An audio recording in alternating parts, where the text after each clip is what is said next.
Bonjour YouTube, c'est Emric le fils de... J'ai gagné mon pari. Ça c'est de l'introduction du tonnerre. Je devais dire ça pour gagner une soirée consommation gratuite. Il n'y a pas de souci, moi je suis de très bonne humeur. Moi ça me met dans une vidéo bonne humeur. Martin, tu me dois à boire. Mais tu m'as trouvé autre chose, donc on passe. C'est cadeau, c'est pour la maison. Pour les personnes qui nous suivent et qui ne savent pas qui est Martin, je vous laisse en présentation.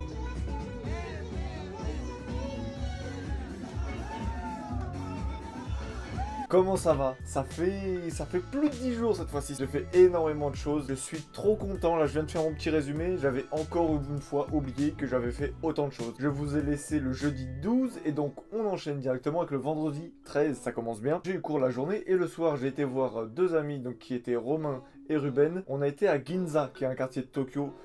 Très riche. On a été dans un 300 yens bar, on donne 1000 yens à l'entrée ou 1000 ou 2000 yens d'un coup. Et en fait on a 3 tickets. Chaque ticket vaut 300 yens et on peut prendre tout ce qu'on veut à l'intérieur. Pour un quartier qui est très riche, avoir ce genre d'établissement, c'est très pratique, surtout qu'il y en a 2 à l'espace de 500 mètres. L'ambiance était vraiment sympa, je sais plus si j'ai des images, mais l'ambiance était super sympa.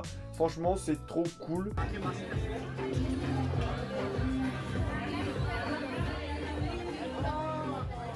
Après, on avait quand même faim avec Ruben, du coup on a été... Il y a Romain, il nous a montré un restaurant, mais j'ai oublié le nom. On a attendu par contre 30 minutes, et ça au Japon, c'est vraiment quelque chose qu'on fait beaucoup quand on est vraiment sur les heures de pointe. Mais c'était super cool, et là j'ai des images.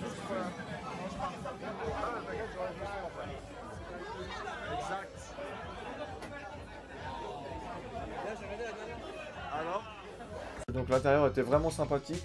On était debout à côté de japonais ou autres. On était bien, voilà, c'était un peu une soirée chill avant le samedi. Parce que le samedi, grosse soirée annoncée. Donc un Français qui s'appelle Arnaud a invité tout le monde chez lui. Donc on a un groupe, comme je vous ai déjà dit, au moins une cinquantaine de Français. Il a mis un message sur le groupe, il dit voilà, j'habite ici, si vous voulez venir pour mon anniversaire, on y va. Et du coup, on s'est retrouvé à, je sais pas combien on était 20, 25. C'était une super ambiance et c'était un peu le before, tu vois, tranquillou. Mais un petit événement est arrivé, c'est que la police est arrivée à l'appartement, sachant que Arnaud était habillé de manière festive. C'était trop nombreux dans l'appartement, on faisait trop de bruit pour les voisins parce que un des voisins a appelé la police. C'est comme ça que ça marche au Japon. Ils vont pas essayer de nous contacter, etc. Sachant que Arnaud avait prévenu ses voisins ou autres, c'est directement la police. Donc la police est arrivée, et là il y a eu un silence de mort, on essayait de pas faire trop de bruit le temps qu'il y avait la police. Il y avait quelqu'un qui parlait japonais qui a parlé avec eux, fournir un numéro de téléphone, des choses comme ça et tout, donc ça ne déconnait pas. Avec le recul maintenant on en rigole bien, c'était assez drôle. Du coup on a été obligé de partir et on est allé en boîte de nuit. C'était plutôt cool de passer autant de temps avec beaucoup de Français et tout, c'était vraiment cool, bonne ambiance. Après comme j'ai dit c'était pas forcément ma cam niveau musique.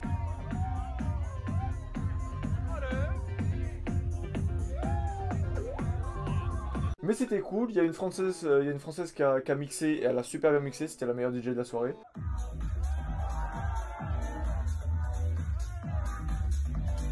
Et on est resté jusqu'à 5 h du matin, et ça a fini avec un kebab. Alors là, kebab japonais, c'est pas pareil. Une sorte de galette à la falafel, avec de la viande à kebab, et énormément de salade. À 5 h du matin, quand t'es affamé, c'est tout ce qu'il nous fallait. Je suis rentré chez moi, il devait être 6 h du matin, mais j'ai dû me réveiller, parce que le lendemain, avec Romain encore une fois, et une fille qui s'appelle Manon, on a été à Timelapse Planet.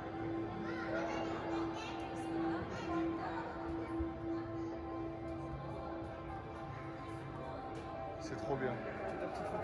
Bah oui, évidemment, je vais en photo.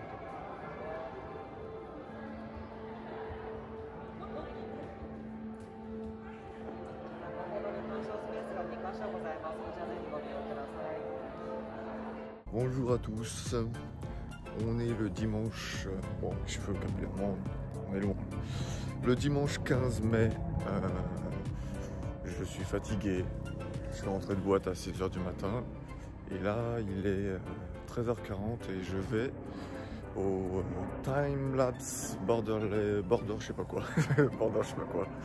Donc c'est un musée numérique qui est très connu au Japon, que tout le monde fait quand on arrive en général. Donc c'est à mon tour de le faire. Je sais qu'il y en a 2 différents, là on en fait un et sûrement peut-être dans 15 jours je ferai l'autre. Mais voilà, j'ai pas pris ma caméra parce que je crois qu'on peut pas filmer à l'intérieur, donc je filme ça au téléphone, un peu en schlag. Mais voilà, ça va être cool j'espère. On peut voir que j'ai des petites cernes. Mais voilà, ça va être super, j'ai hâte d'avoir des photos et tout. C'est un truc très instagrammable.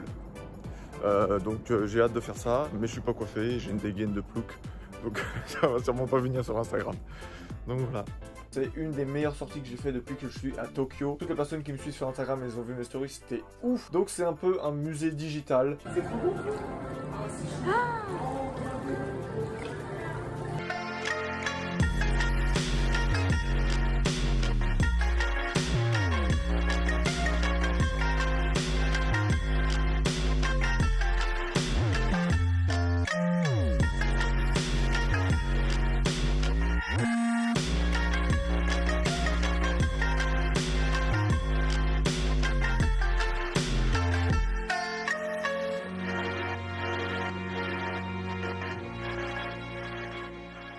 J'ai vraiment adoré ce musée, je pense c'est la sortie que j'ai préférée, je pense, depuis que je suis au Japon. Les salles te mettent dans une ambiance, on était vraiment comme des enfants, et on était surexcités de découvrir ce qu'on avait vu, parce qu'on avait déjà vu des extraits sur internet ou autre. Yeah. Trop bien. Donc ça c'était mon week-end. Ensuite le lundi 16 mai, donc la reprise des cours, je parlerai des cours un peu plus tard, j'avais trouvé une association de poker au Japon. Il faut savoir que j'aime beaucoup jouer au poker, mais juste de temps en temps. Donc c'est une association où tu vas, tu dois payer 3000 yens d'entrée, donc environ 25 €. Et en gros tu joues pour des coupons Amazon, pour des places de tournoi toujours cadrées mais au-dessus, des choses comme ça et tout. Ça faisait super longtemps que j'avais pas joué, donc je tremblais quand j'avais des bonnes cartes et tout, donc j'étais très prévisible. Mais c'était trop cool. Et j'ai passé une super soirée, je suis resté 2 heures et j'ai pas du tout regretté. Le mercredi 18, j'ai eu un échange franco-japonais. J'ai déjà parlé du fait d'échanger avec un japonais qui parle en français pendant 30 minutes et après moi je parle en japonais pendant 30 minutes. C'est là où je vois qu'en japonais je rame. Il a plutôt un bon niveau de français. Évidemment c'est que le début, que ce soit pour lui ou pour moi. C'était super important pour moi de me refaire ce genre d'échange. C'est toujours compliqué de sortir sa zone de confort, etc. Mais là je l'ai fait, le mec était content, moi j'étais content, on va sûrement se revoir, donc que des bonnes nouvelles, c'était une bonne expérience. Et le soir en plus par hasard on s'est croisé avec Inès et du coup on a été manger des sushis à Shibuya, c'était trop cool. On arrive au vendredi, la grande nouvelle. J'avais un entretien d'embauche et là je reviens au début de ma vidéo. Martin m'a fourni un numéro de téléphone de quelqu'un qu'il avait rencontré il y a quelques années, un chef justement français qu'il a rencontré. C'est un chef de gastronomique Michelin. J'ai envoyé mercredi mon CV avec un message en français en expliquant ma situation. 20 minutes après le chef m'a appelé, on a pris rendez-vous.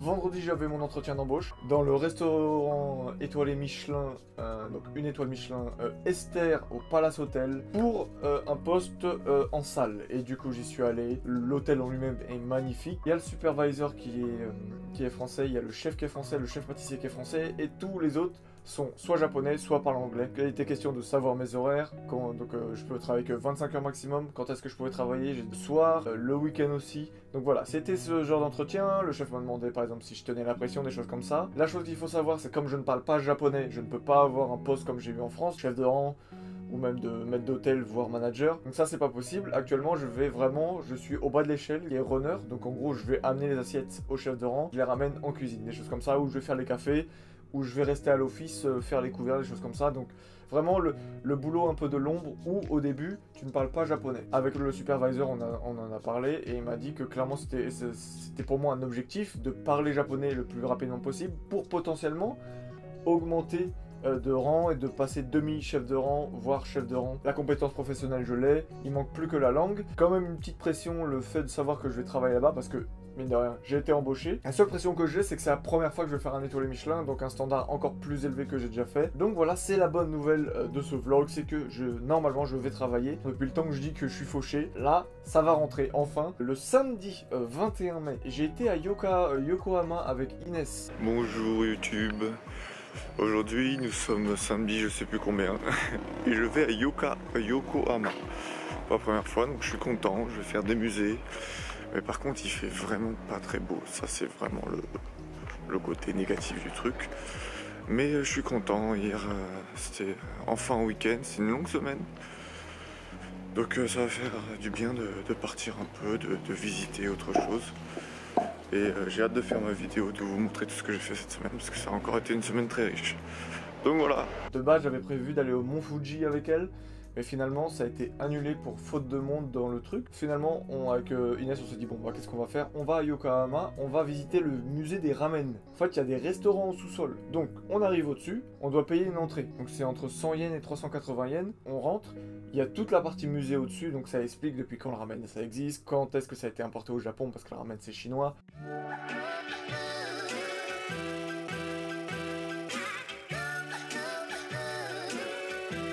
Et quand on va en dessous, en sous-sol, il y a une sorte de fausse ville avec que des restaurants de ramen.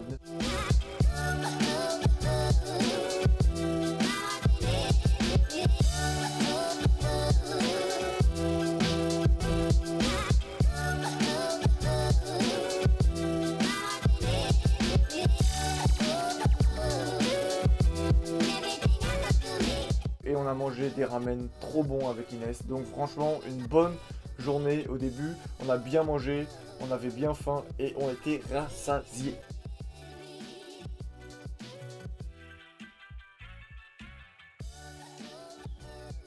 Le ramen, on a dû payer 1800 yens pour deux bols de ramen et à la fin on était calé. Et ensuite on a décalé et on a été à Chinatown, le quartier chinois de Yokohama qui était magnifique et qui est rempli à quasiment 95% de bouffe. Rebonjour. Qu'est-ce qu'on fait? On vient d'aller au musée du noodle, c'était super bon. Qu'est-ce que tu en as pensé? Magnifique, bien sûr. C'était grave bon et on était assez aigris.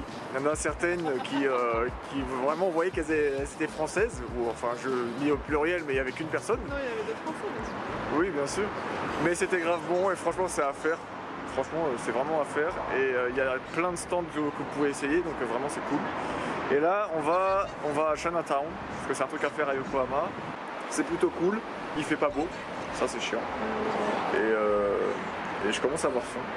C'est sérieux? Je commence à avoir faim. Mais je suis en vente sur pâtes. Jamais fait, on va bouffer les petits trucs de rue, tu vois. Ah ouais? C'était une journée bouffe, franchement ça faisait longtemps que j'avais pas autant mangé alors que j'avais plus faim.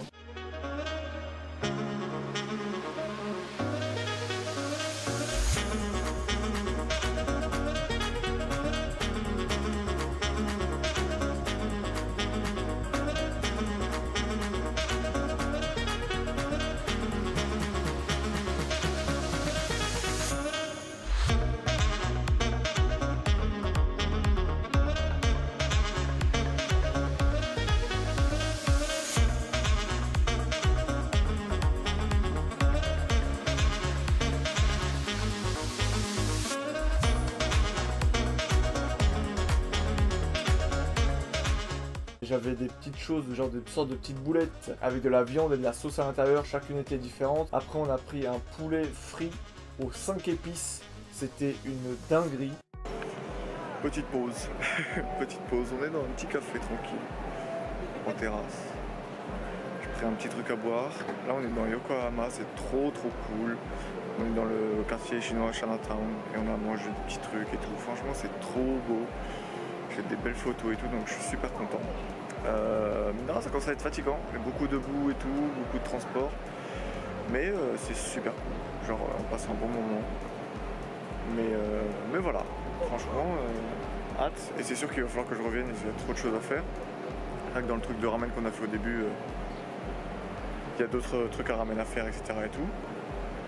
Mais là, on sait même pas si on va faire le musée du noodle, parce que finalement on est chill, on va sûrement se promener dans la ville, donc on va peut-être pas faire le truc du noodle, mais en tout cas c'est une très belle ville, donc je recommande.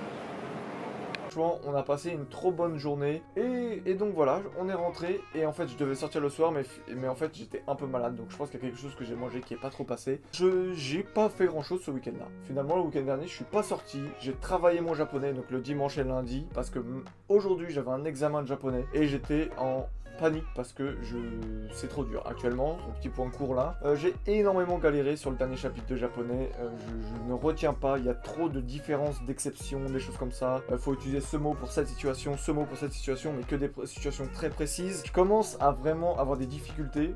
J'ai énormément travaillé dimanche, un peu moins lundi, mais j'ai quand même travaillé, j'essaie de m'accrocher. J'ai eu l'examen aujourd'hui, franchement Sur 100, je pense que j'ai entre 40 et 50. Si j'ai plus que 50, genre 55, je suis vraiment heureux parce que c'était vraiment la galère. Je me décourage pas parce que en gros là c'est des contrôles de checkpoint, j'appelle ça. Le contrôle final il est à la fin du mois prochain, donc j'ai le temps de me rattraper. Là j'ai envoyé un message à une amie japonaise pour avoir une conversation avec elle pour que justement on revoie le chapitre ensemble. Évidemment ça fait un peu chier de se dire que j'ai potentiellement foiré un contrôle et tout, mais on est dans l'optique de se dire c'est pas le chemin qui compte, c'est le but quand on l'atteint. Et là, moi je me dis, j'ai peut-être eu une petite embûche sur mon chemin, mais ça m'aidera pour mon but final qui est l'examen dans 1 mois et demi maintenant, même un peu moins. Je crois que j'ai tout fait. Oubliez pas de vous abonner, etc. Abonnement, partage, like, commentaire, me suivre sur Instagram, tout ça pour avoir plus d'infos. Merci pour tout. Moi je vous dis à la prochaine. Et voilà.